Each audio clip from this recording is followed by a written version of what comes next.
ইতিকাফে আসার পরে আমাদের কিছু অভ্যাস, খারাপ অভ্যাস, যে অভ্যাসগুলো আমরা কবে পরিবর্তন করব বুঝতে পারতেছি না। অভ্যাস হলো ইতিকাফে আসার পরে, ইতিকাফে আসবেন আল্লাহর সন্তুষ্টির জন্য, আল্লাহর সন্তুষ্টির জন্য। এখানে আসার পরে যদি আল্লাহর সন্তুষ্টি না খুঁজেন, নিজের সন্তুষ্টি খুঁজেন, তাহলে তো ইতিকাফ হইল না। এক ধরনের মানুষ আছে, আপনাদের হয়তো এখানে নাই, অন্যান্য জায়গায় আমি নিজে দেখছি, ইতিকাফে আসার পরে বিড়ি সিগারেট নিয়ে ব্যস্ত। ইফতার করলো কিনা দ্রুত গতিতে মসজিদ থেকে বাড়াইয়া তার বিড়ি টানতে হইল। অজুখানার পাশে গিয়া, নাইলে বস্ত্রাখানার পাশে গিয়া বিড়ি টানে। আছে না নাই? আছে, আছে। হয়তো এখানে, হয়তো নাই আপনাদের এখানে, কিন্তু আমি দেখছি, আমি ইতিকাফ করছি, আমি দেখছি বিড়ি বিড়ি না খাইলে হয় না ইতিকাফে। তুমি 10টা দিনের জন্য আসলা আল্লাহর সন্তুষ্টির জন্য, এই 10টা দিনের জন্য আইসা তুমি এমন ভাবে বিড়ি খাও, তুমি বিড়ি না খাইলে হইব না। তিনি ইতিকাফ করার দরকার কি ভাই? ইতিকাফ করার দরকার আছে নাই? এটা আর বেশি বলবো না, আসেন আরেকটা বলি। ইতিকাফে আসছেন তিনি কলিমুল্লাহ সাহেব, ইতিকাফে আসার পরে মোবাইল নিয়ে আসছেন। কি নিয়ে আসছেন? কথা বলে না। মোবাইল নিয়ে আসছে কলিমুল্লাহ সাহেব। এখন দেখেন ইতিকাফের ভিতরে ঢুইকা তিনি মোবাইল, ফেসবুক টিপাইতেছেন। কি নাউজুবিল্লাহ, জুড়ে বার হয় না মুখে দি, ফেসবুক টিপাইতেছেন। বিবিরে কল দিয়ে বলতেছেন, বিবি আমি তো ফাটবা মাছ দিয়ে ভাত খাইমু, তুমি পাঠাও।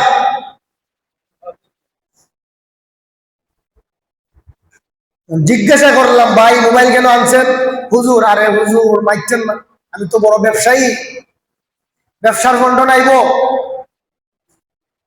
কি আইব? ব্যবসার খবর আইব, বিক্রি শিখি হয়েছে কিনা, এই সেই নানান কিছু আবি যাবে। সময় পাইলেই মোবাইল, ফেসবুক, দেশের খবর। দুনিয়া চলতেছে, আখিরাতও চলতেছে, জান্নাতও চলতেছে, জাহান্নামও চলতেছে। আবার ওই ইতিকাফকারী ব্যক্তি ফোন দিয়া তারাবির হুজুরদের টাকাও কালেকশন করতেছে। ফোন দিয়া যারা ইতিকাফে ঢুকে তাদের ইতিকাফের টাকাও কালেকশন করতেছে, যে আমরা তো এবার ইতিকাফে 7 জন আছি, টাকাও কালেকশন করতেছে বিদেশের কাছ থেকে, ইতিকাফের ভিতরে পাইকা। ওয়াল্লাহি আল্লাহ দেখতেছেন, আমি মিথ্যা কথা বলি নাই, আমি নিজে ইতিকাফ করছি। ভাবিরে কল দিতেছে, ভাবি ইফতারি একটু যাও, মানে যাও। ইতিকাফ হইল?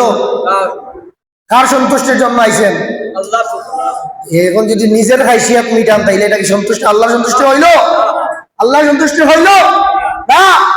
নিজের সন্তুষ্টির জন্য আইলা, এইরকম সন্তুষ্টি নিয়ে বাড়িতেও আদায় করতে পারতাম। মসজিদে আসার প্রয়োজন কি তোমার? তুমি তো বাড়িতে থাকলে এইরকম কাহিনী করো, তাইলে মসজিদে আইসা লাভ কি হইল? 10টা দিনের জন্য আসলা। কয় দিনের জন্য? 20 নম্বর দিন, সূর্য যাওয়া, অস্ত যাওয়ার আগে, মাগরিবের আগে ঢুকতে হবে। আর ঈদের আগের রাত, যেদিন ঈদ হবে এর আগের রাত মাগরিবের নামাজ পড়ে বার হইতে হবে।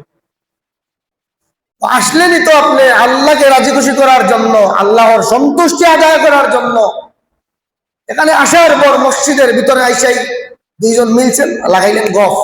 কি গফ? না বেটা, অমুকের ফুড়ি তো বেটা বিয়া হয় না, এই হয় না, সেই হয় না।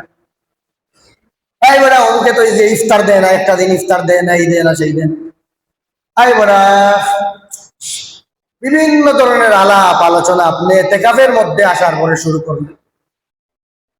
এখানে আসছেন আল্লাহকে রাজি খুশি করার জন্য। কার জন্য? সন্তুষ্টি আদায় করার জন্য। এখানে আসার পরে আপনি নামাজ পড়বেন, সময় দিয়ে পারলে তিলাওয়াত করবেন।